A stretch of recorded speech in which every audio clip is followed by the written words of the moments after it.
avec vous. On avait fait des invitations sur le thème et particulièrement un verset qui est tiré de l'évangile de Luc. Et j'aimerais relire avec vous Luc au chapitre 1er, ça va s'afficher pour ceux qui n'ont pas la Bible, et à partir du verset 67.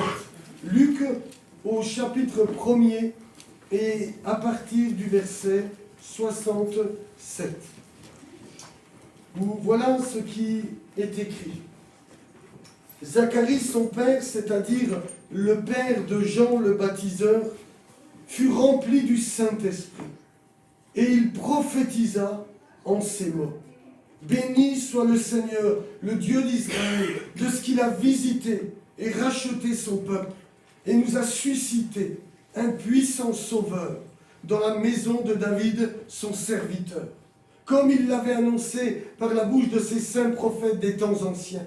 Un sauveur qui nous délivre de nos ennemis et de la main de tous ceux qui nous haïssent. C'est ainsi qu'il manifeste sa miséricorde envers nos pères et se souvient de sa sainte alliance, selon le serment par lequel il avait juré à Abraham notre père, de nous permettre, après que nous serions délivrés de la main de nos ennemis, de le servir sans crainte, en marchant devant lui dans la sainteté et dans la justice tous les jours de notre vie.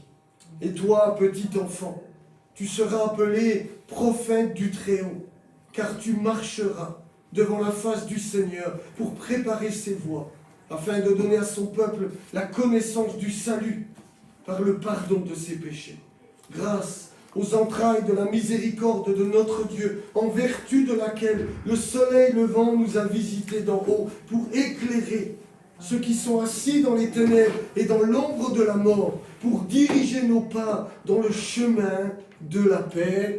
Amen. Amen. La semaine dernière, nous sommes arrêtés sur la détermination de Dieu à nous sauver. Il avait annoncé par les prophètes qu'il allait venir, il avait donné le plan de la manière dont ça allait se dérouler. Le Seigneur avait exprimé que ni l'Empire romain, ni la défaillance de la lignée davidique et des sacrificateurs n'ont pu empêcher de ce qu'ils viennent au milieu de nous et de ce qu'ils viennent apporter le salut à l'humanité tout entière.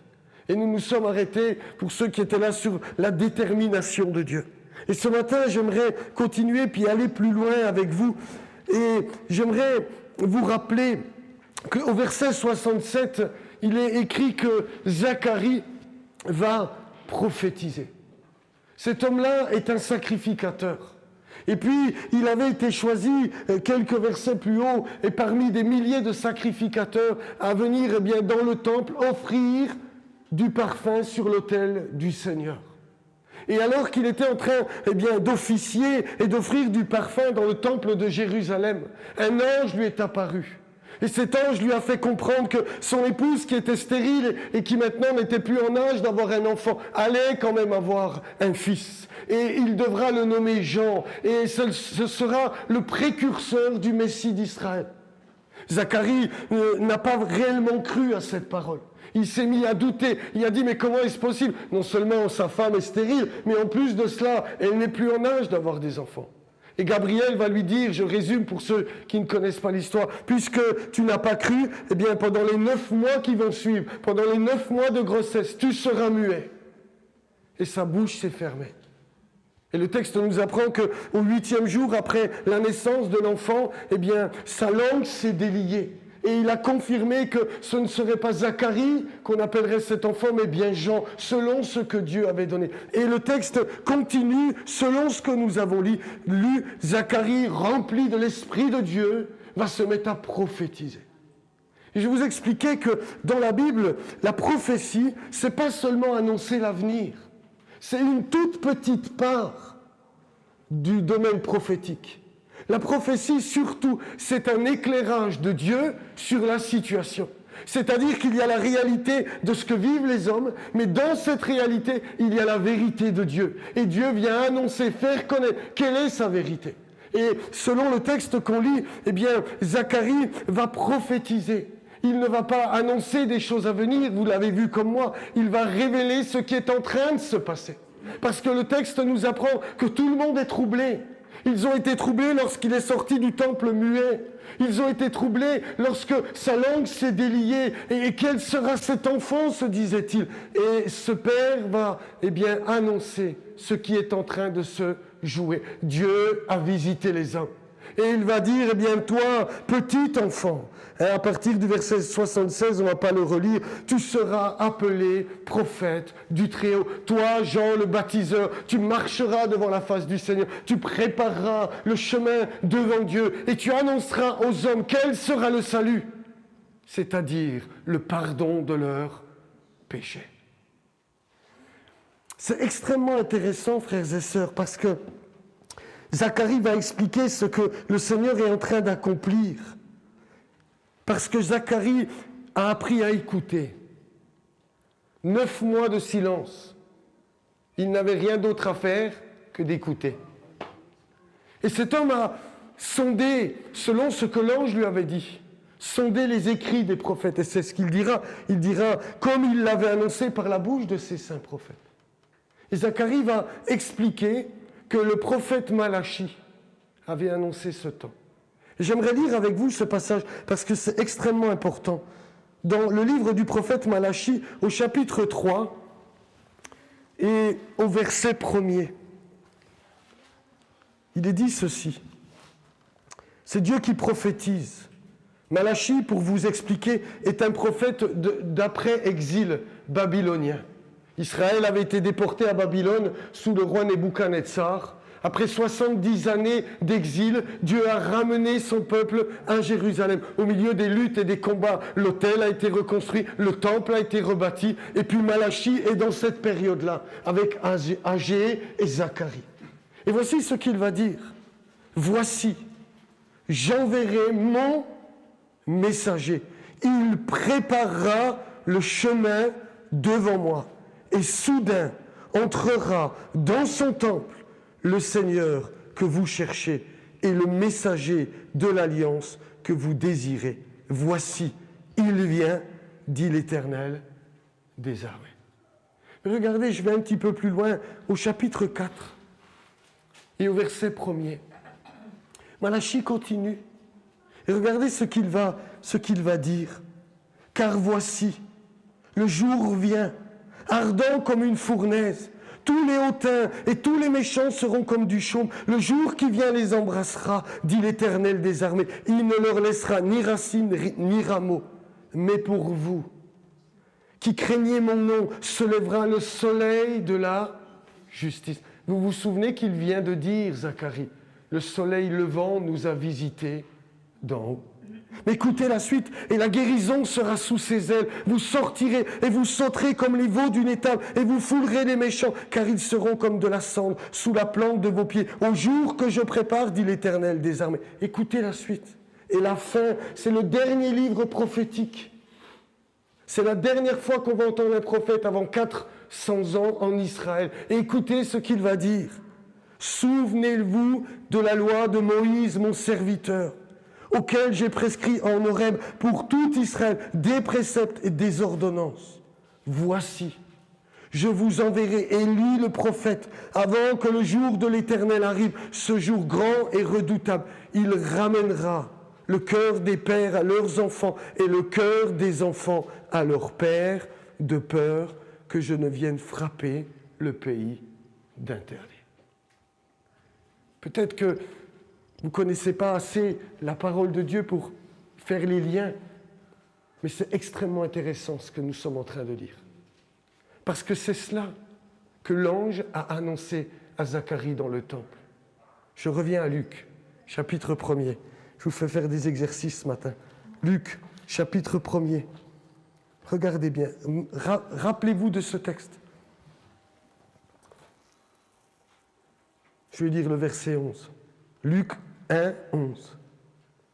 Alors, un ange du Seigneur apparut à Zacharie et se tint debout à la droite de l'autel des parfums. Zacharie fut troublé en le voyant et la frayeur s'empara de lui. Et l'ange lui dit, ne crains point, Zacharie, car ta prière a été exaucée. Ta femme Élisabeth t'enfantera un fils et tu lui donneras le nom de Jean. Il sera pour toi un sujet de joie et d'allégresse. Et plusieurs se réjouiront de sa naissance, car il sera grand devant le Seigneur. Il ne boira ni vin, ni liqueur enivrant. Il sera rempli de l'Esprit Saint dès le sein de sa mère. Écoutez la suite. Il ramènera plusieurs des fils d'Israël au Seigneur leur Dieu. Il marchera devant Dieu avec l'esprit et la puissance d'Élie pour ramener les cœurs des pères vers les enfants et les rebelles à la sagesse des justes, afin de préparer au Seigneur un peuple bien disposé. C'est exactement ce qu'on vient de lire dans Malachie. Je vous enverrai Élie, et il ramènera le cœur des pères vers les enfants. Voici, je vais vous envoyer mon messager. Quelqu'un va préparer le chemin du Seigneur. Quelqu'un va venir avant le Christ. Et dans cette période de l'Avent, c'est de cela dont j'aimerais m'entretenir avec vous. De toute cette période qui a précédé, que vous compreniez bien ce qui est en train de se jouer. Quel message nous avons besoin d'entendre? Qu'est-ce que la parole de Dieu veut nous dire? Et soudain, entrera dans son temple le Seigneur que vous cherchez. Et c'est particulièrement ce passage qui va m'intéresser ce matin. Au milieu de cette prophétie, ça pourrait passer anodin. On pourrait ne même pas faire attention à ce passage. Je vais vous envoyer mon messager, il ramènera le cœur des pères vers les enfants, etc. Il va préparer le chemin du Seigneur. Mais pourquoi Dieu, au milieu de tout cela, ça dirait soudain, le Seigneur que vous cherchez entrera dans son temple? Parce que c'est bien dans le temple que Zacharie a eu la révélation. C'est bien dans le temple que quelques années plus tard, quelques mois, 40 jours après la naissance de Christ, le Seigneur va être présenté dans le temple de Dieu. C'est bien dans le temple qu'il va enseigner. C'est bien dans le temple qu'on a voulu le lapider. C'est bien dans le temple que le Seigneur s'est manifesté. Le mot soudain, en hébreu, c'est pitéon. Pitéon, ça veut dire soudainement, mais plus particulièrement d'une manière surprenante. C'est pas comme ça qu'on l'attendait.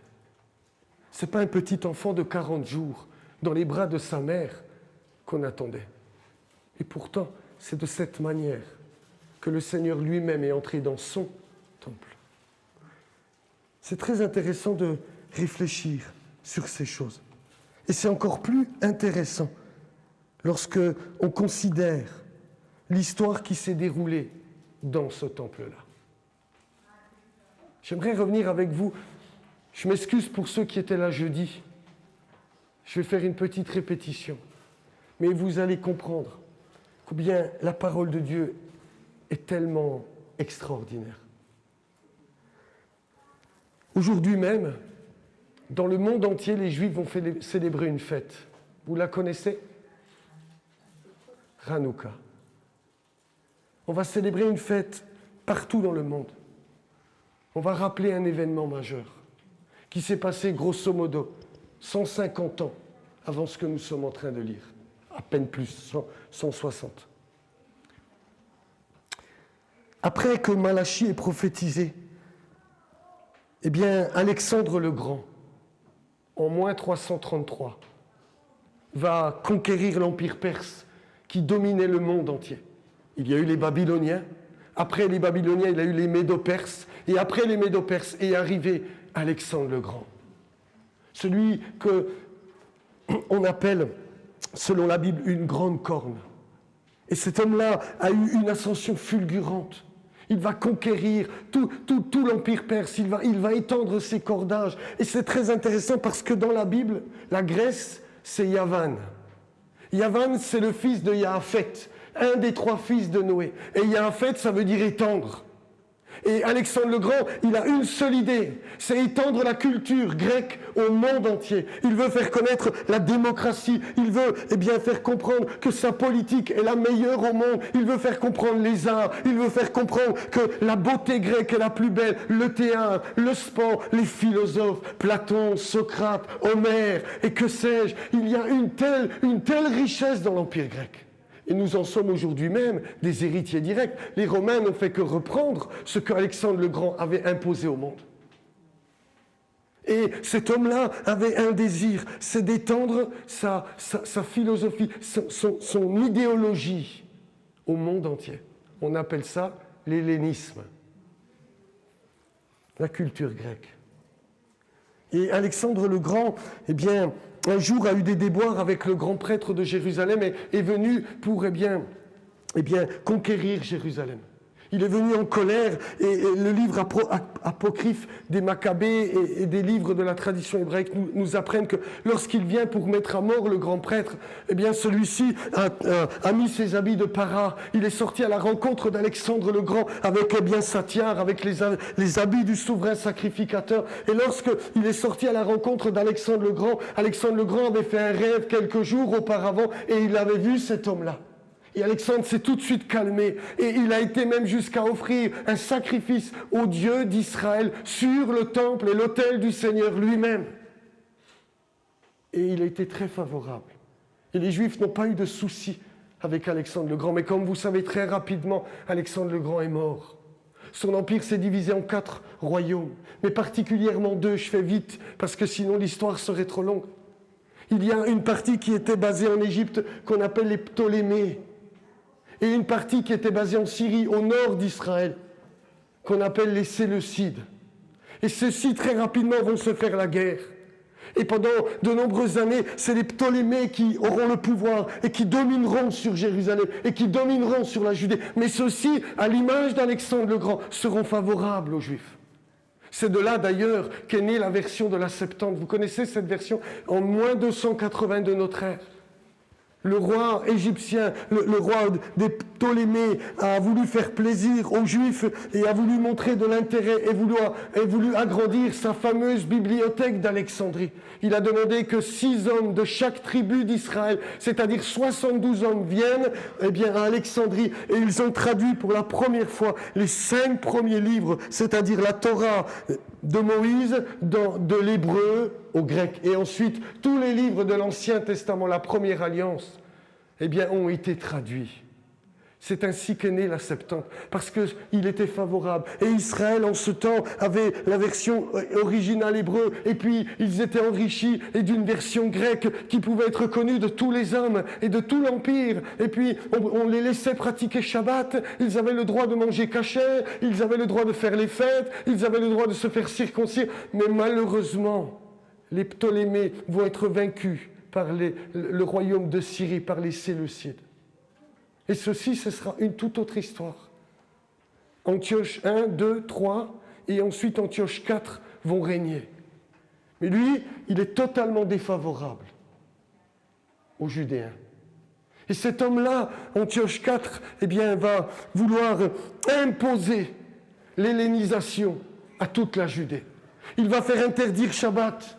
Il va faire interdire la lecture de la Torah dans les synagogues et surtout au temple. Il va faire interdire la circoncision. Ils n'auront plus le droit de manger kasher. Ils devront manger ce que la Torah interdisait de manger. Ils devront se priver de faire circoncire leur fils au 8e jour. Et avec un prêtre qui aime la culture grecque, un prêtre de Jérusalem, il va y avoir une coalition qui va se former. Et cet homme-là, va faire venir Antioche 4. Et celui-ci va renverser l'autel du Seigneur sur le mont du Temple. Il va construire un autre autel. Il va sacrifier une truie sur cet autel-là, un porc sur cet autel-là. Il va dédier cet autel au dieu grec qui était Zeus. Il va profaner le temple. Maintenant, réfléchissez à ce que je suis en train de vous dire. Voici le Seigneur viendra et soudainement, il entrera de son temps. À peu près 150 ans avant, il y a eu une tentative de destruction. Les ténèbres ont voulu faire éteindre la lumière. Et puis, il a fait couler sur les livres de la Torah, de la graisse de porc. Il a profané le temple. Il a détruit toutes les fioles d'huile dans le temple pour que la menorah ne soit pas allumée. Et il y avait un petit groupe, Mattathias, le père et ses 5 fils, qui étaient des sacrificateurs, qui ont quitté Jérusalem pour aller à peine plus bas en direction de Tel Aviv, à Modine. Et puis on est venu les trouver et on a dit à Mattathias, tu dois offrir un sacrifice à Zeus. Et celui-ci a totalement refusé. Alors on l'a mis à mort. Et un de ses fils, Judas, a pris les armes. C'en était trop. Ils ont été trop loin. Parce que Antioche IV s'est déclaré épiphane sur le mont du Temple. Ça veut dire Dieu manifesté. Et il s'est déclaré Dieu là où le Dieu d'Israël était manifesté. Alors Juda a pris les armes et avec une armée 10 fois moins nombreuse que l'armée grecque, ils ont réussi à renverser les Séleucides. Ils ont dû fuir et Israël a eu une grande victoire en ce jour-là. La main du Seigneur était avec eux. Et voilà qu'ils avaient peur que le Messie arrive dans l'instant, et ils savaient par les prophéties que le Messie devait entrer dans le temple. Alors ils ont tout de suite voulu faire allumer le chandelier à 7 branches, la menorah. Et ils ont trouvé une seule fiole qui était encore potable, qui avait le sang du souverain sacrificateur, parce qu'il fallait de l'huile pure, consacrée pour cette... Vous connaissez la Torah, pour ceux qui la connaissent. Il n'y avait qu'une petite fiole d'huile, et cette fiole d'huile ne pouvait contenir que 24 heures de lumière. Mais ils ont pris la décision, par crainte que le Messie arrive, de quand même allumer la menorah. Il fallait 8 jours pour refaire de l'huile consacrée. Et par les écrits autres que la Bible, les textes nous apprennent que le miracle s'est produit. Le miracle a eu lieu. L'huile a brûlé pendant 8 jours. Elle ne devait brûler que pendant 24 heures. Mais l'huile a brûlé pendant 8 jours. Ils ont restauré le temple. Ils ont restauré l'autel du Seigneur. Et tout à nouveau, le culte du Dieu d'Israël a pu avoir lieu. Et le temple a été restauré. Regardez avec moi dans l'évangile de Jean. Je reviens à ce passage que je vous ai lu jeudi soir. Jean, au chapitre 10, et je voudrais lire les versets 22. Vous me suivez toujours? L'histoire, c'est bien l'histoire. Regardez verset 22. Parce que le Nouveau Testament parle de Hanouka. Regardez. On célébrait à Jérusalem la fête de la dédicace, c'est ça, la dédicace du temple, l'inauguration. Hanouka, ça veut dire inaugurer tout à nouveau. La dédicace, c'était l'hiver. Mais écoutez le texte et sa précision. Et Jésus se promenait dans le temple, sous le portique de Salomon. On ne peut pas s'imaginer si on ne connaît pas l'histoire. Mais quelle précision! Le portique de Salomon, c'est le seul vestige du deuxième temple, parce qu'Hérode le Grand, à son arrivée, sous l'impulsion des Romains, a fait ennoblir et agrandir le temple. Le seul vestige qui restait de ce temple-là, c'était le portique de Salomon. Et le texte nous dit, Jésus était dans le temple, sous le portique de Salomon. Et là, les Juifs vont l'entourer. Quand on dit les Juifs dans Jean, je le répète pour que ça soit clair pour tout le monde, ce n'est pas de l'antisémitisme. C'est l'élite religieuse de l'époque, les Sadducéens, très exactement. Les Juifs l'entourèrent, l'encerclèrent, dit le texte, exactement. Et ils vont lui dire, verset 24, « Jusqu'à quand tiendras-tu notre esprit en suspens? Si tu es le Christ, dis-nous-le franchement. » Jésus leur répondit, « Je vous l'ai dit, et vous ne me croyez pas. Les œuvres que je fais au nom de mon Père rendent témoignage de moi, mais vous ne croyez pas parce que vous n'êtes pas de mes brebis. Mes brebis entendent ma voix, je les connais et elles me suivent. Je leur donne la vie éternelle et elles ne périront jamais et personne ne les ravira de ma main. Mon Père qui me les a donnés est plus grand que tous et personne ne peut les ravir de la main de mon Père. Moi et le Père, nous sommes un. » Le texte nous apprend que nous sommes... La fête de Hanouka, elle commence aujourd'hui, très exactement. Elle dure pendant 8 jours, 9 très exactement.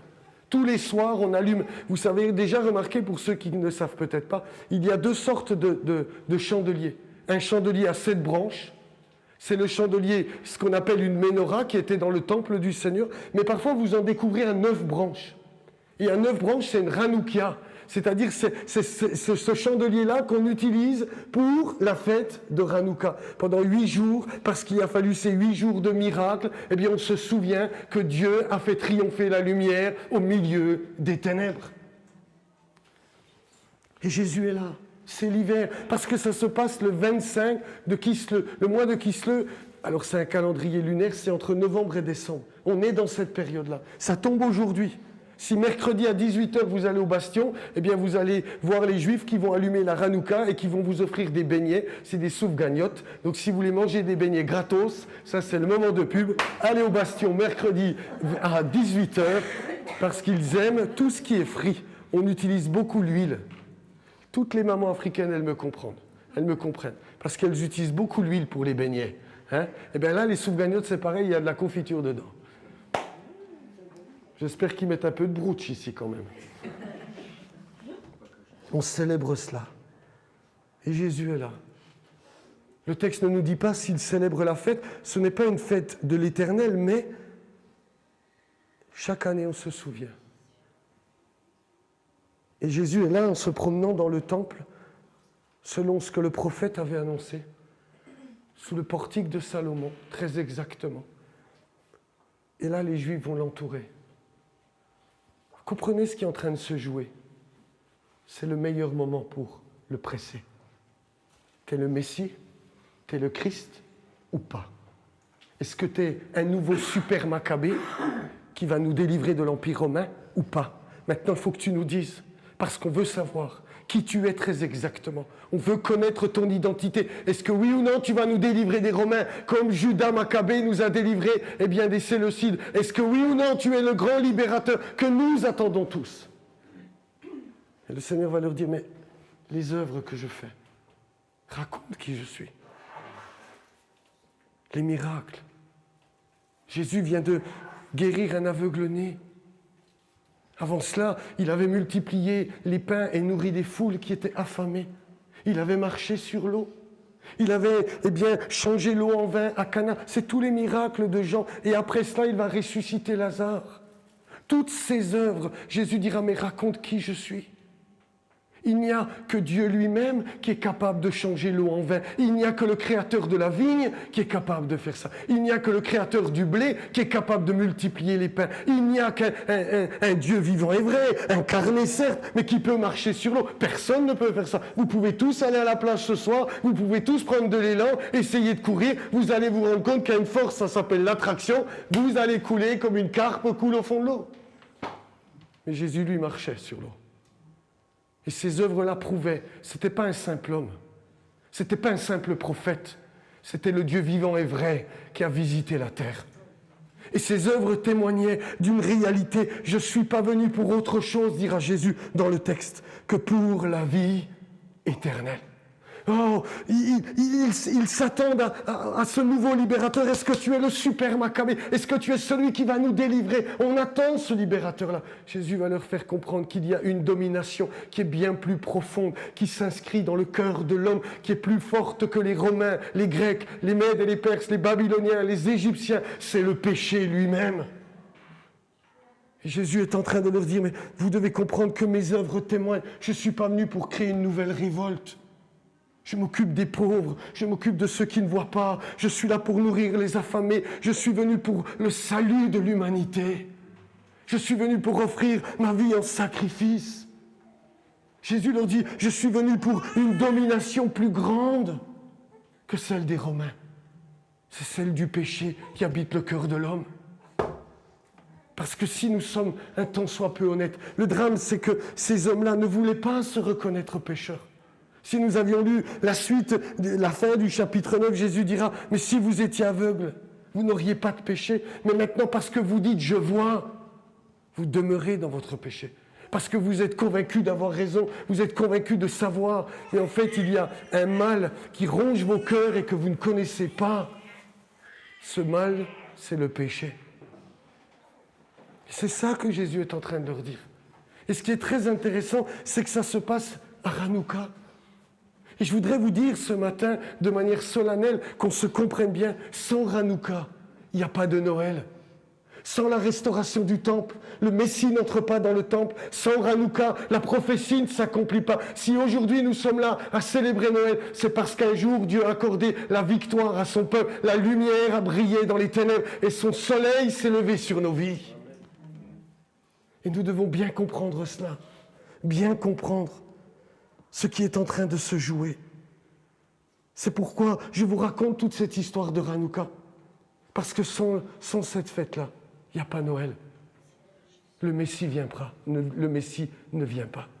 Nous, on a voulu remplacer. Mais moi, je m'inscris en faux contre la théologie du remplacement. L'Église ne remplace pas Israël. C'est une continuation, c'est une filiation. Nous sommes nés de cette histoire-là. Sans cette histoire-là, il n'y a pas de Noël aujourd'hui même, 2000 ans plus tard. Et nous devons veiller à ce que nous aussi, nous ne soyons pas assimilés, comme Antiochus a voulu assimiler le peuple de Dieu.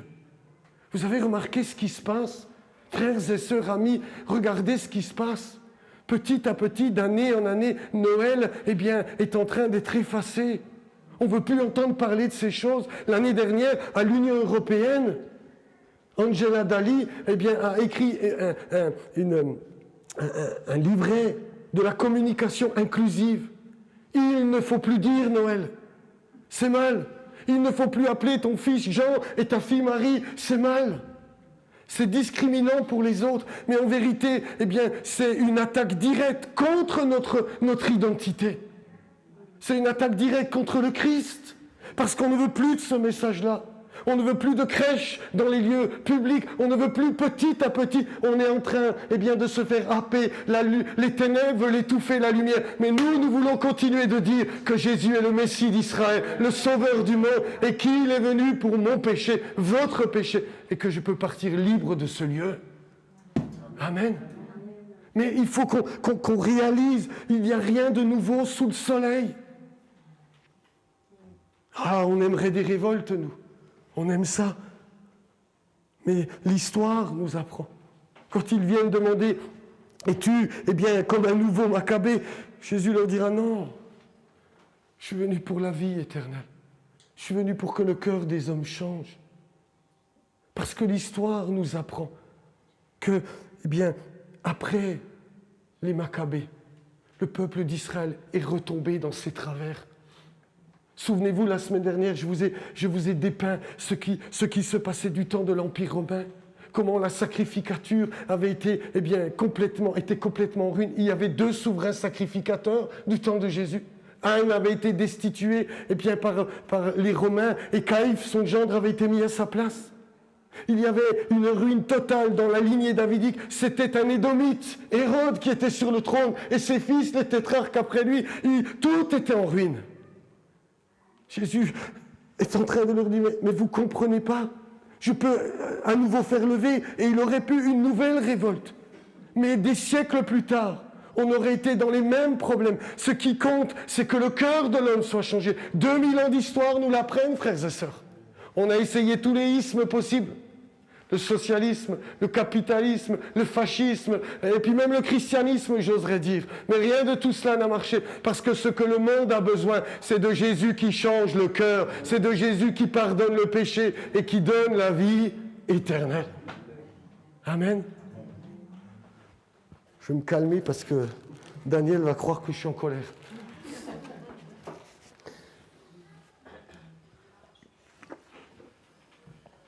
Vous comprenez pourquoi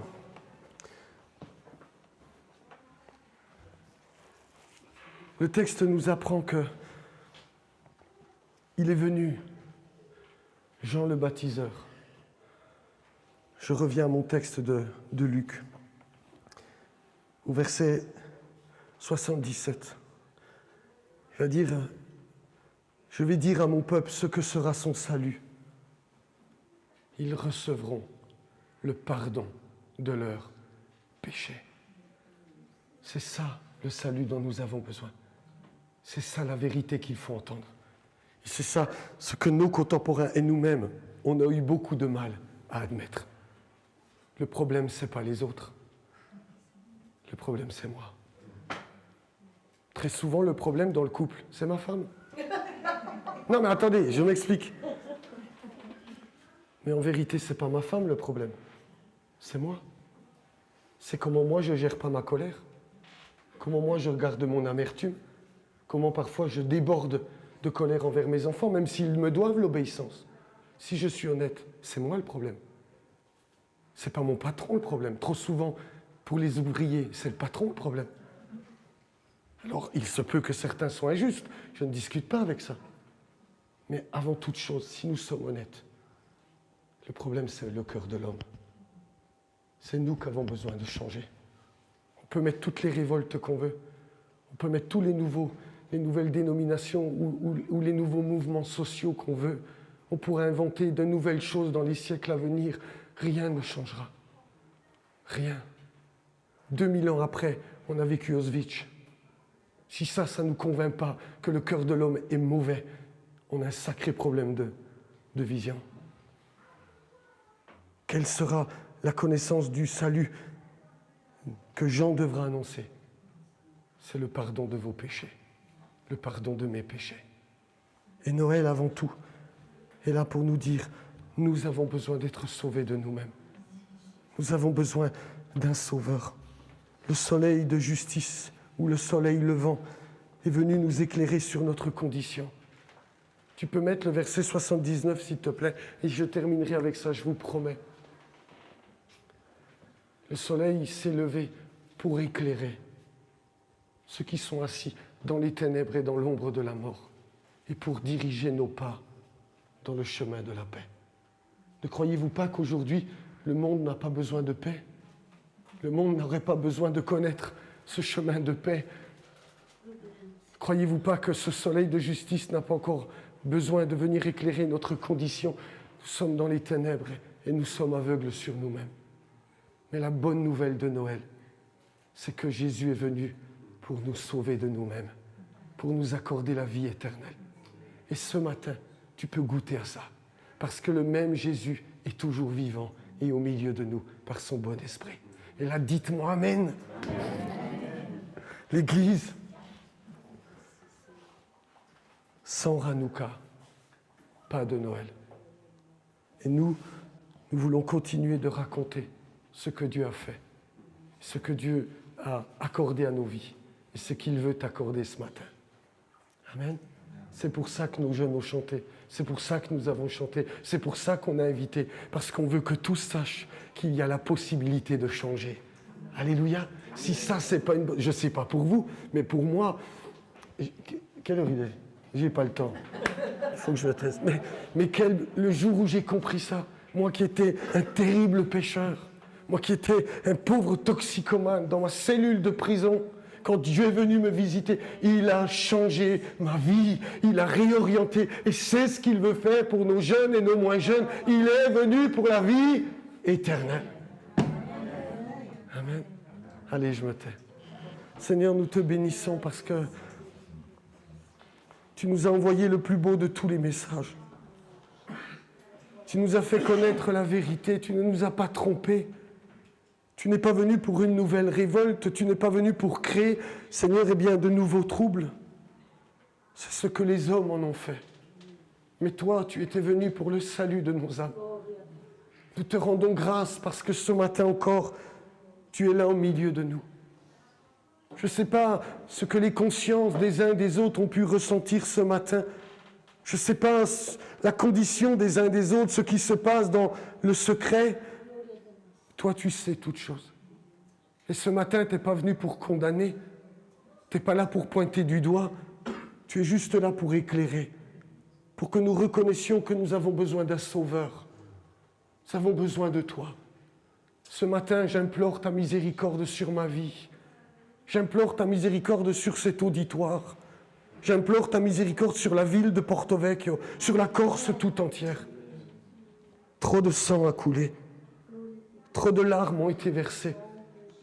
Trop d'amertume, trop de rancune, trop de haine. Viens changer nos cœurs. Viens nous faire marcher dans le chemin de la paix. Bénis chacun et chacune. Je te prie particulièrement ce matin pour ceux qui nous visitent, qui viennent pour écouter ces quelques chants, pour m'écouter, pour écouter, Seigneur, tout ce que nous avons partagé. S'il te plaît, bénis-les abondamment. Dis-leur comme tu les aimes. Dis-leur que tu es là pour leur salut. Dis-leur, viens murmurer à leur oreille que tu es fidèle. Même si certains t'ont abandonné, toi, tu ne les abandonneras jamais. Même si certains t'ont délaissé, toi, jamais, tu ne seras infidèle. Ce que tu promets s'accomplit toujours. Ce matin, bénis chacun, bénis chacune.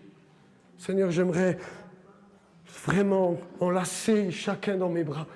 Fais-le toi-même et dis-leur ce qu'est la grandeur du salut que tu apportes à l'humanité. Et merci pour Hanouka. Et merci pour ta venue. Et merci pour ta présentation dans le temple. Et merci pour Anne qui ne quittait pas le temple. Et merci pour tout ce que tu as fait dans ce temple. Pour la femme adultère que tu as pardonnée. Et j'aurai tant d'autres actions de grâce à t'apporter. Seigneur, merci parce que tu es Dieu et nous pouvons compter sur ta grâce ce matin encore. Amen. Amen. Que Dieu vous bénisse.